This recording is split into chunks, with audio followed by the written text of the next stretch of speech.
does INEC need to have the ad hoc staff? Is there a methodology that can be taken or can be, well, yeah, picked up so that you can do away with the ad hoc staff and cut costs, Captain?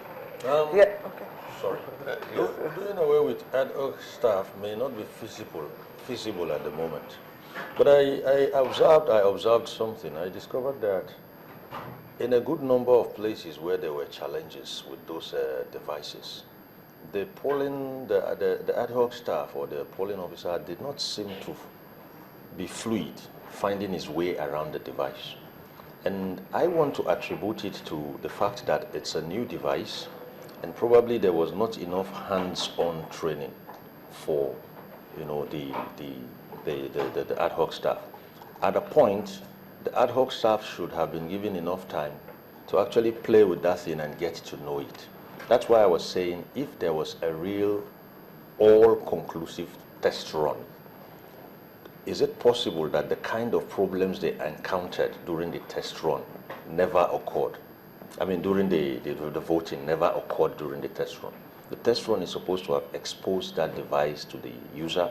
It's supposed to have brought out every possible defect that could come up. So what is the probability that the defects that came up on that day were entirely new to the staff?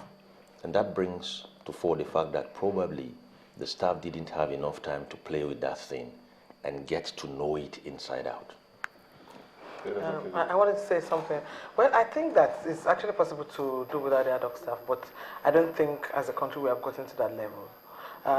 If we are practicing e-voting, for example, where you can vote on your own at any time, some countries have done that. Even India, have done that before. When we get to that level, then we can reduce the number of human capacity or intervention in the process of electioneering, and probably that would help us. But I don't think at this level we have gotten to that level. So INEC can only do with the ad hoc staff, but they have to be trained. They are supposed to be youth corps, so they are graduates of Nigerian University. So the question of capacity shouldn't be a problem. So, but the question we should begin to ask ourselves is: so when were they trained? For how long were they trained?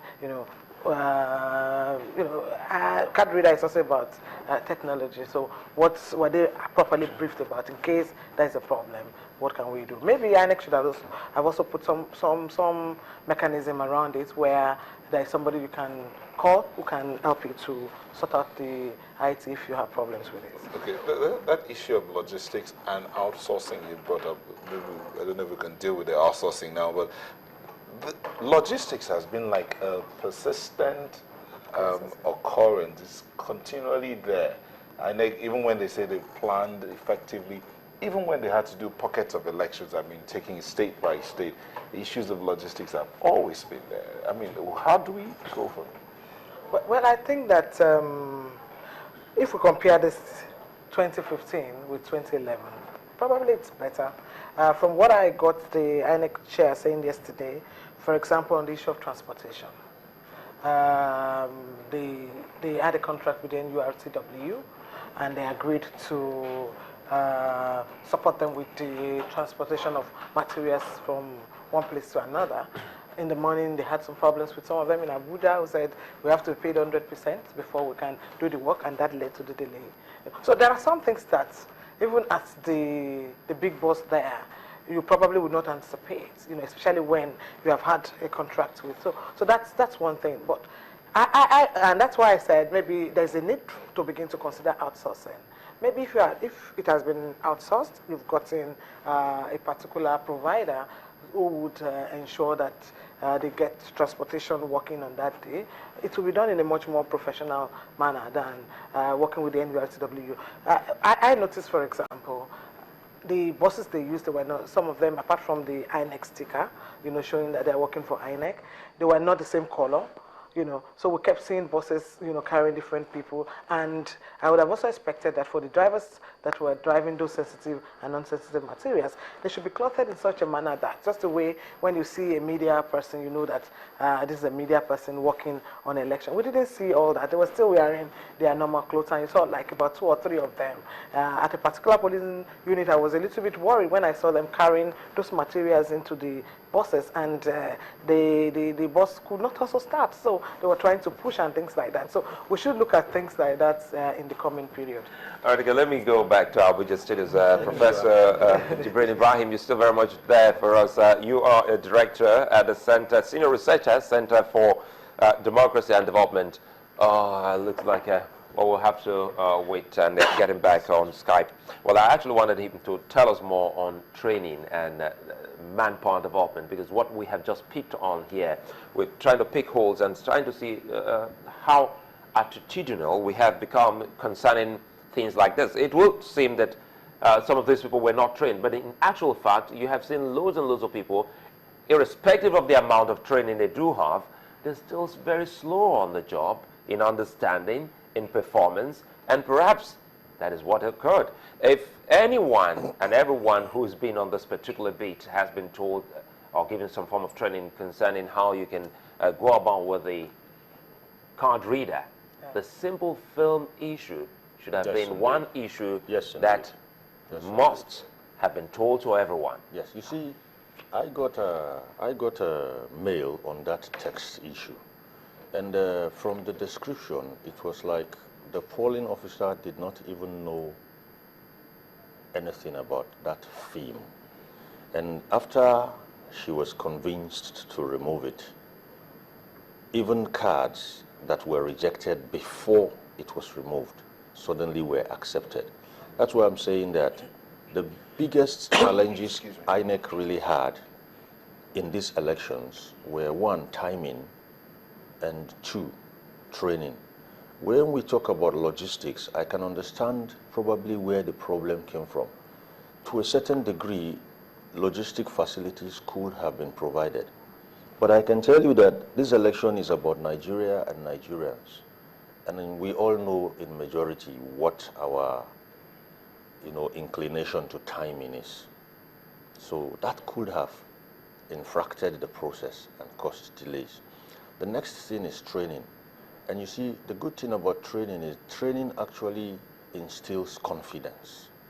Once you know your weapon, sorry, I said weapon, once you know your device. I understand. Once you know, once you know your device and your device knows you, even when there is a situation, you're going to get around it. Let me go to Abuja, because I understand the Skype is up. Professor Ibrahim, you are a researcher. You are also a trainer. We're trying to look at the manpower development training for some of these people on election day. You recall how some complaints concerning the card reader. Some say some of the officials didn't quite get a hands-on on how to operate this particular device.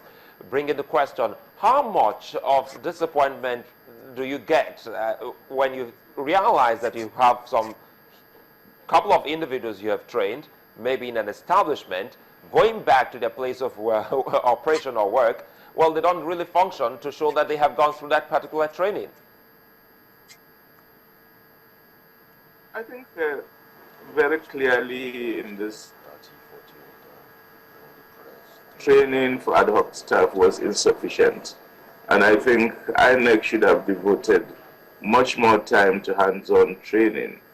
These machines we are talking about are very simple devices, but it doesn't matter how simple a device is. If you do not know how to operate it, you do not know how to operate it. And we saw in the field that after using it for some minutes, most of this ad hoc staff picked up and became much more proficient, which meant if they had had the adequate training, a lot of the difficulties we had in the beginning we wouldn't have had at all. And I think moving forward, it's important that they do try to devote some time to training of these ad hoc staff so that we don't have a repeat of the problems we had on Saturday. Well, certainly we'll be talking more on how we can move forward, knowing full well that, well, from today, in a couple of days, we should be having the governorship and elections into the state assemblies.